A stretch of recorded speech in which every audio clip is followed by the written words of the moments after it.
ang akong exact location karon. Ug boto naan ako sa tunga-tunga sa kabukiran between sa Malabuyok ug kining Bulhoon. Doon na daghang mga pine trees oh.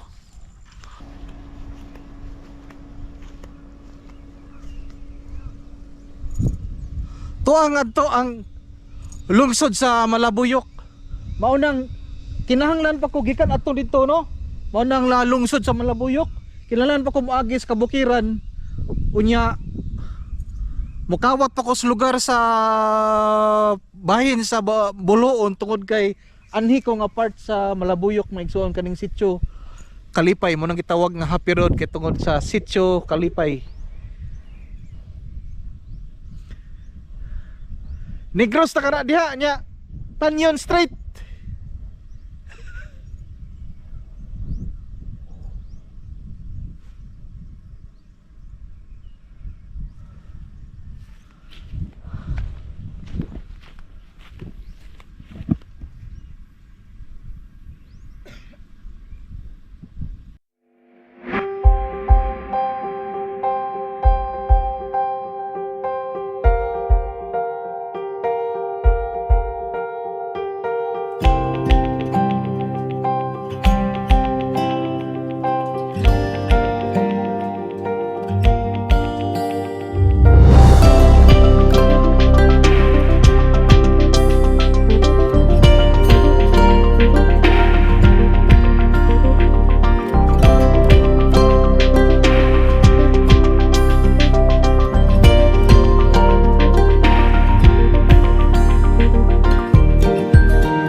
Uy, fine. What are you doing?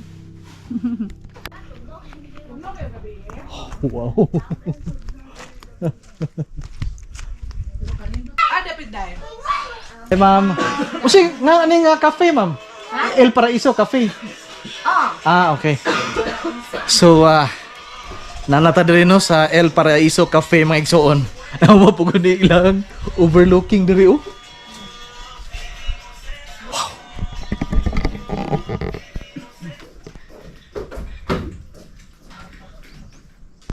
Open may 10 a.m. to 12 p.m. So hangtod sa alas 12 sa gabi mga igsoon. Open sila. Doon na sila yung mga ilim na no. Mahimo po ka mo order og mga snacks mo no. Sama sa unsa mga noodles. Sama mga meals, like tusilog. So na sila yung mga tapsilog, mga silog-silog mga igsoon no. So usa ka tent 200 ang rent. Alright, so 200 ay mga igsoon no ang tent no. So ang arkila, ang rental sa tent mga igsoon 200 ra. So sa mga ganahan aray